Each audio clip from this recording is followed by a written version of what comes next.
Hello folks, Typhon Carter here, and I bring to you DPP Revival Ubers Open.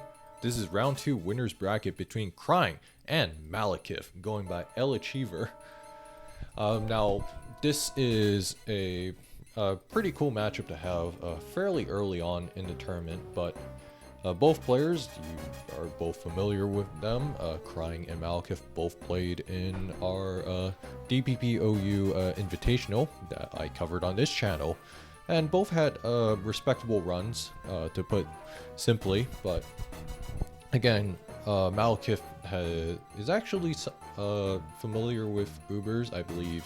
He's been playing this game for a very, very long time. I believe he played Ubers like as far back as when, you know, Smogan Tour used to be on Shoddy Battle, where DPP was the current gen, which covered Ubers, OU, and UU instead of the traditional 3 most recent current generations.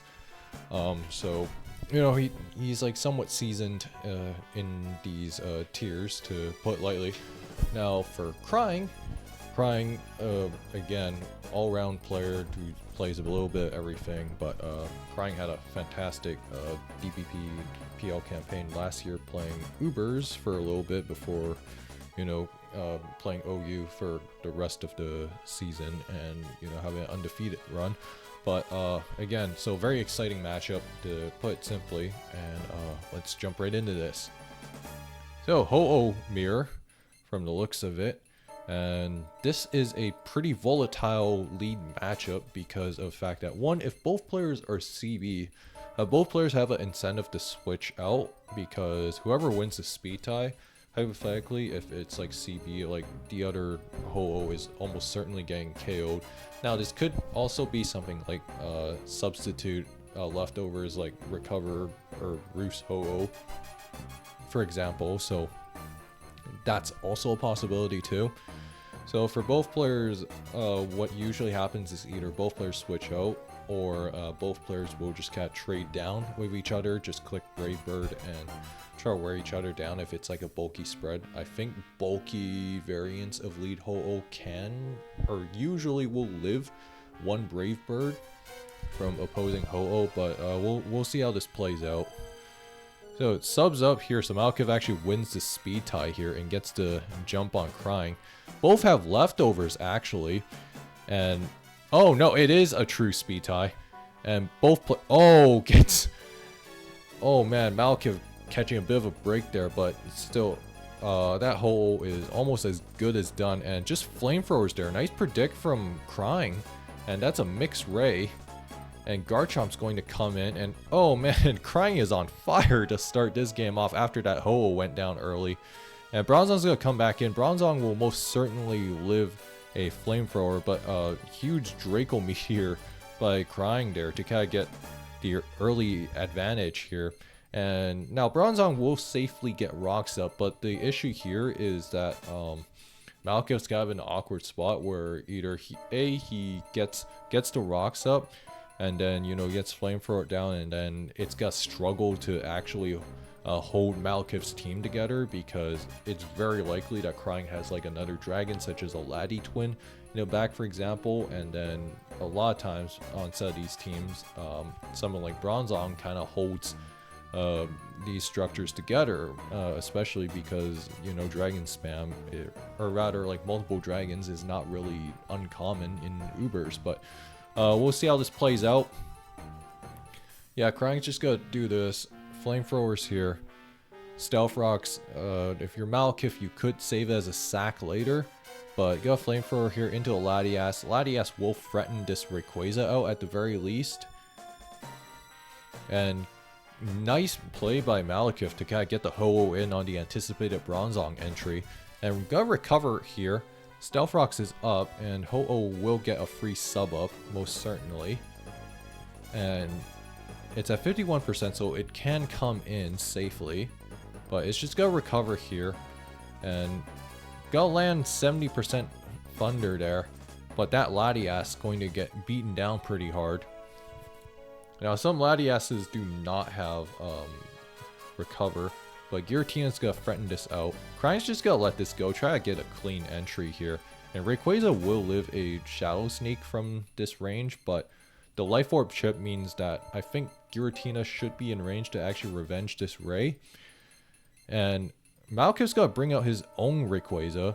So interesting enough, I wonder what that's about, because I feel like Shadow Sneak was pretty free there, but my assumption here is that Malekith likely did not bring Giratina Origin out is because maybe he's weary of something like a back Groudon on Crying's End, which could actually be a problem because you want to keep Giratina Origin healthy so that you can actually eat a Dragon Claw, at least an unboosted one, against like Groudon and whatnot, and then, you know, try to hit back with a Draco Meteor of your own and then go from there. But again, Crying, realizing the Ray doesn't have much left, just going to E-Speed here, and both players running Flamethrower, interestingly enough. And Bronzong's going to come in here, and it will, again, eat that comfortably. Payback's going to do the job here. It will probably eat one Draco Meteor, but Malekith might have HP Fire. No, it's going to have Will-O-Wisp instead. So Crying's just focused on trying to get some chip damage on this Giratina. And Shadow Sneak surprisingly does not kill there. And just gonna Shadow Sneak again, but if there's a back dragon... Oh, if this is Scarf Chomp, this game is as good as over. And Latias gonna come in here, and yep, it is a Scarf, and Crying is going to secure this game 1. So, Crying's gonna go 1-0 in this series. Interesting... A bit of an interesting game, to be honest. That was actually a pretty fun game to watch. Like, after Crying's Ho-Oh went down early, Crying was just, like, on point with their Rayquaza clicks. Like, whether it was, like, you know, Flamethrower on the Bronzong, followed up with a Draco Meteor predicting the back dragons. And again, Malekith brought a quad dragon team. Usually, I feel like, you know, having Lati, Giratina, and Ray on top of Garchomp, I feel like one of those pieces could be replaced by something like a Dialga, for example. I assume this is Scarf Chomp probably on Malekith's end. Rayquaza, I feel like Ray could have been like a Dialga here, perhaps. Maybe even a Palkia could have been cool, I think, like on this team. I probably would have just had like a Dialga here, like, you know, because sometimes, like, you know, Bronzong is just tasked with holding teams together so much, and then something like, you know, a defensive Custap Dialga, for example, could totally work on this 6, because like Dialga could also take off some of the burden from Bronzong, because again, Dialga is like very bulky. So, you know, just things like that. But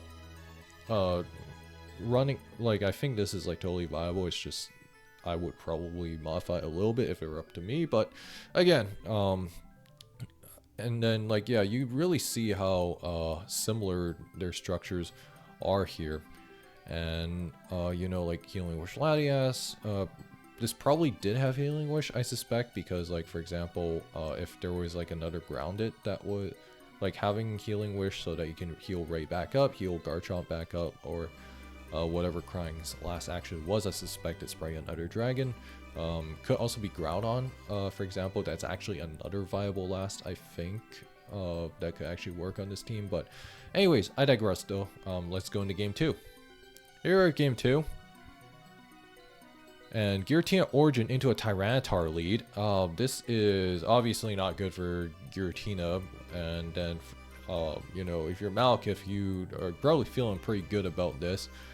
Because rocks are pretty free, although you do have to be careful of Outrage, because Outrage actually does do a significant amount to T-Tar, so there's that angle to be wary of too. Some Giratinas do actually run EQ, and if it's something like Pursuit, I think it doesn't always kill, because yeah, Giratina is just that bulky, and like the general bulk level in Ubers is just much higher. So, you know, if you're used to seeing you know, something like CB Tar just kind of popping off with its crunches in DPP OU, it's like you're gonna be disappointed. But we'll see what happens here. You gotta switch out here, nothing too surprising. Groudon makes sense because you want to have a way to deal with lead T-Tar. Groudon probably will get rocks up here as Kyogre comes in, so Malekith with dual weather at the very least, and Blissey's gonna come in here on the Bronzong, and I mean, yeah, this could be like something like a Laddie in the back. Darkrai makes sense too, and Fori misses the Toxic there, and what Krang's team looks like is okay. It's probably like a Sun Balance off the top of my head. Tricks here, something like back Heatran also could work on Krang's team, and Darkrai's gonna get you know, Toxic and put on a timer, and Tyranitar is going to come in on the Dialga. Nice entry point. Dialga also makes sense because sometimes you just don't want Blissey to be completely overwhelmed in defensive duties. Like, yeah, 4E Bliss is like cool and all, and then based on this profile, something like a mixed Dialga, or rather offensive Dialga I should say, is pretty plausible here. But we'll see what happens here. Yep, there's the Aura Sphere, and Tyranitar usually will live that. Question is this Adamant Orb or... But Ground's gonna come in here. The reason Crying made that switch was because Crying was trying to scout out Custap Berry, because Custap is a pretty viable item choice on Tyranitar in general. The other option would be something like Lumberry, Focus Sash, but evidently it was not. And yeah, just go mid ground with Dragon Claw there, trying to cover like a possible Giratina Origin, or sorry, yeah, Giratina O switch. Like, Howard's gonna come in here, Surfs here, and going to do not a small amount of damage to Blissey, but Blissey is gonna comfortably be able to soft boil here. And Bronzong's gonna come in here, gonna potentially threaten an explosion, but nice double back there. And Kyogre is gonna be a threat once again. And T-Wave's here, so this looks like it might be, you know, T-Wave free attacks, or T-Wave Calm Mind plus, you know, Ice Beam, Hydro, etc. Anyways, Bronzong's gonna come in here, gotta pivot back onto Kyogre, and Groudon's gonna come in. Not a bad entry point, kind of reset the weather a little bit. And Blissey's gonna come in here, those Surfs are just gonna bounce off, so Malekith, knowing this, just gonna try to go for a Freeze Fish. And Dialga is going to be the entry point here. Crying has to be careful of this Dialga potentially being, you know, something like mixed Dialga with like Outrage. And gotta scout that out. Yeah, that looks like a mixed Dialga if I've ever seen one, perhaps. And just gotta get spikes up here as Fori's gonna be let go. And Groudon's gonna come in here and going to threaten a possible EQ. But nice Fire Punch there. And that Bronzong's going to get nailed. But Kyogre's gonna come in here, and how will Crying respond here? Nice EQ. Yeah, Crying making some nice predictions there. And Latios is going to come in right on the EQ. But Latios got threatened a Draco Meteor. And no, Malekith making some doubles of his own, and instead going to go straight into a Dragon Claw. And just outrages there. Oh, that might be CB Dialga. I'm not sure off the top of my head. But yeah, just gotta let this Groudon go, as Blissey is actually in a really good position. It just comes down to whether or not Crying can avoid something like a explosion from Bronzong. That's kind of the biggest thing I think that's you know, keeping Malekith technically still in this game.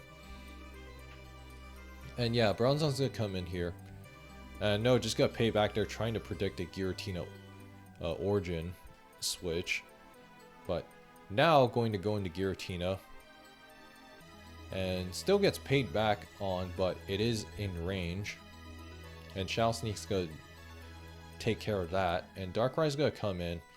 Obviously Sleep can do some pretty crazy stuff here, but Dark Pulse is here, but the issue is that for Malekith, this Darkrai is on a timer, so Blissey's gotta heal back up there, so no freeze.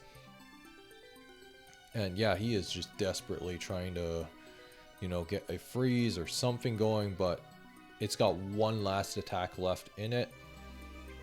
ice beams here and go wish up. So Crying in a fantastic position right now, and this is not ADV Uber, so I highly doubt Latios has refresh.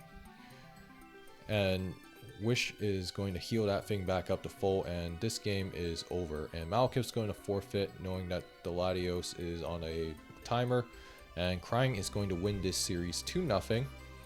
So again, Crying played a fantastic series here, made some pretty good plays, to put it simply.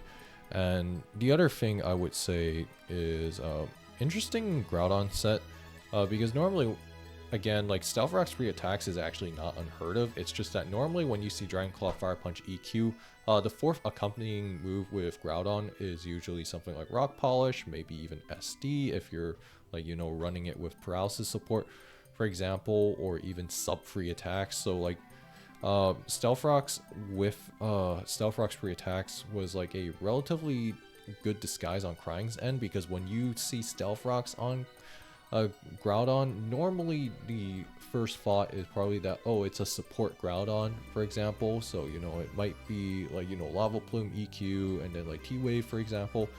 And then the nice thing about Crying's structure is, for example, you could reasonably make the Dialga the Stealth Rocker instead of the Groudon, so it's like a very interchangeable 6. And then obviously Blissey can sometimes run rocks too.